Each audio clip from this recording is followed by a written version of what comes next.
What's up, you beautiful people? It's Harrison here, coming to you from the beautiful Austin, Texas on this lovely, sunny Tuesday morning, bruv. In it, today we're going to be talking about the types of people you'll meet in college. Dun dun dun. First up, we got the business major. This is very different from the business major, which I will talk about next. The business major is someone who is genuinely interested in finances, starting their own business. Very intelligent, financially literate people, right? Yeah. These people usually seem like they have it all together from the outside. However, my experience with these people has usually been that they have this Patrick Bateman kind of air about them, this Patrick Bateman sort of, swagger about them, which is very unsettling sometimes. They are usually very cold and Machiavellian, very power hungry. So it's definitely walking a fine line with these people. Sometimes they got their head on straight, and they could be good study partners or help you out with your Econ 101 course or whatever, but they can get insufferable, don't get me wrong. They can be some Patrick Bateman looking at type people. So definitely walking a fine line with these ones. These ones could go either way, very unpredictable. All right, next up we got the business major. This is very different from the business major, like I mentioned before. The business major is actually a school to study finance or some related field, start their own company, do all that, whoop-de-doo. The business major is at school to do three things: invade every frat party he can't get into, pop zins, and talk your ear off about cryptocurrency, which is probably the most insufferable thing about these people. They will never hesitate to give you the worst, shoddiest advice on cryptocurrency, meme coins, NFT. There is no financial risk that these people will not blindly take. And they're always giving you this, they're always talking your ear off about it, because most of the time it's the only thing they do. These people are pretty insufferable too. Next up, we got the protesters. Considering I live in a country with two political parties, there are two sides to this type of person. On the left, you have all those people that Ben Shapiro are always arguing with, above some caption that says liberal gets wrecked or something like that. And these are the blue-haired, they got the chokers, they got the septum piercings, all them, those types of people. And sometimes they do have very valid points. Sometimes they are, protesting for the right reasons. Other times they get very angry and crash out, which unfortunately gives people like Ben Shapiro and all that content to say, these people are crazy, man, college is ruining our youth, all that. And then on the other side, you have these alt-right lunatics, usually blabbing on about the second coming of Christ, redeem yourself, the day of reckoning will come, and they're always spouting some doomsday stuff that is just the last thing you want to hear on the way to class. Dude, I have an exam, I'm stressed out enough, why are you telling me all this stuff? They'll go at that for hours. They will go at it. That sounds weird, but they will just spout these doomsday prophecies or whatever, just out in the middle of campus, like no shame. And you know, yeah, it's so yeah, on both sides there's always some insufferability, guys. You got to remember that. Cringe is what unites us.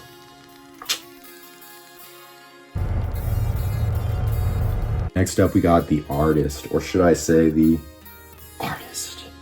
Now, the artist is very difficult to find at any like big school event, like orientation or like, you know, any of those big school events. You'll never meet one of these people at a frat party. I can tell you that for certain.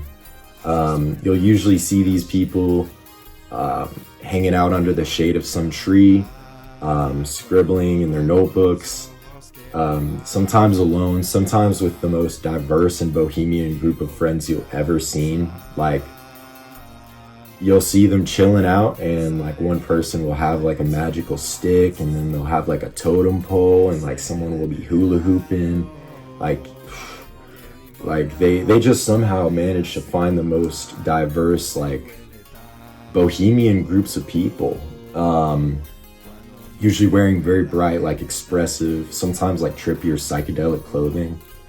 And although you will never meet one of these people at a frat party, if you start hanging out around them long enough, they'll invite you to one of their functions, which they usually don't call parties. Usually you pull up and someone will be spitting some like slam poetry, or they'll be like sharing paintings or something like that. But like, don't get confused, like they're getting just as lit as you would at a party. Like, you walk into one of these functions and, you know, they'll be talking about tripping or rolling or something like that. You know, they're getting lit too. On the con side, sometimes these people can get really pretentious about their art. They'll be like, oh, you didn't understand the subversive commentary on capitalism in my recent painting. Oh, you know nothing about art. Like one of those. But usually they're all right. Sometimes they're all right. Next up, we got the pre-med students. Now, these are a very rare specimen, at least a very rare specimen to observe in the wild. One place you will observe this species in the wild is usually in the basement hallway of the biology building, or, you know, one of them STEM field buildings. Usually with some bags under their eyes, like hands in their hair, like really stressing. Usually like haven't slept in 2 weeks. And they have just about 2 dialogue options. One is, I gotta study. 2 is flexing the number of credit hours they have. This is a very, very strong hierarchy among these species. The number of credit hours you are able to take in a single semester is it's the entire goal of existence for them. They'll always be talking about how they have 400 credit hours next semester, and yeah, for that reason you don't really see them out. Usually your conversation with them ends at that. You're honestly probably not going to see these people for a while, if not ever, if ever. Yeah, that's pretty much it. They usually stay out of my hair. They usually stay out of your hair most of the time, so nothing really insufferable about them. All right, next up we have the comp sci major. The computer science major bears much resemblance to the pre-med student in that they are very difficult to observe in the wild. In the rare occasion you do observe them in the wild, however, they are usually very easy to startle. So be careful when observing these specimens in the wild, because they have not touched grass in usually over a month. Usually black bags under their eyes, Alienware backpack twice the size of them. That's one of the most remarkable feats of this specimen, is that they are able to carry Alienware backpacks twice their body weight. In addition, they got the matching Alienware computer, Alienware laptop, RGB keyboard, little cat headphones. Very quiet, usually very docile.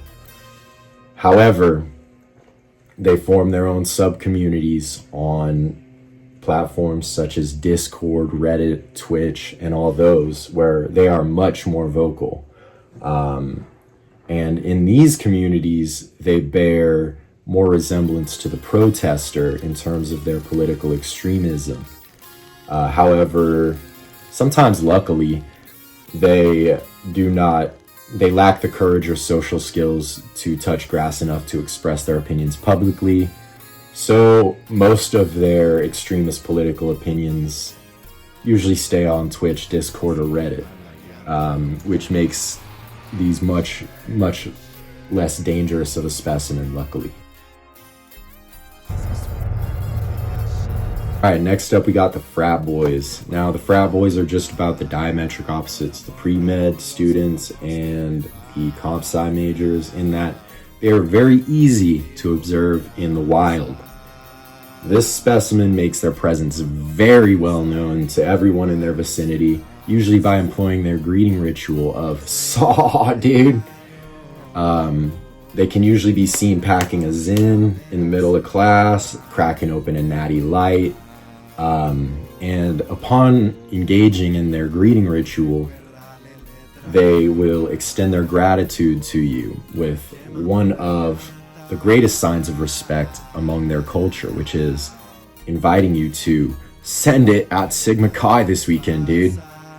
And upon arriving to the frat boys gathering, they will be able to more aptly assess whether or not you are a threat, usually because they are in the presence of their boys. However, if they do not assess you as a threat, they will invite you to send it with them again. Perhaps crack open a Natty Light, dude, or something of the like. If they do assess you as a threat, they will begin to assert dominance. Assert their dominance, usually get their boys to hold them back while they scream, "Who do you know here, dude?" over and over again. They will continue to do this until the assailant leaves or something, a fight breaks out or something along those lines. They will not stop until one of those happens. So definitely very simple to observe in nature, in the wild. And finally, we have Mr. Undeclared, the guy who peaked in high school. I want to make that very clear that I am not saying that if you're undeclared in your major that you peaked in high school. Far from it. It takes a long time to finish all the prerequisites before you can start studying what you want to study, or even before you decide what you really want to study. Sometimes people change majors. Life takes all kinds of paths, guys. What I'm talking about here is the people who go to college, spend all that money with no intention of ever declaring a major or getting any kind of degree. These people are the definition of coasting. They went to college to bed rot in their dorm, hang out in the frat parties, and flex to all the girls there about their high school accomplishments while never accomplishing anything, despite blowing tens of thousands of dollars on a very expensive college education. These people can be witnessed later being like 12th year seniors, still no major declared, and they are most likely to haunt your school forever. Honestly, their spirit will lurk in that school forever. Even though they may luckily move on, they will still be talking about those 12 years they did as a senior at your school. So their spirits are always lurking somewhere, guys. Watch out. All right, that's gonna do it for today's video. Thank you guys so much for watching. Hope you guys have a wonderful rest of your day. Peace.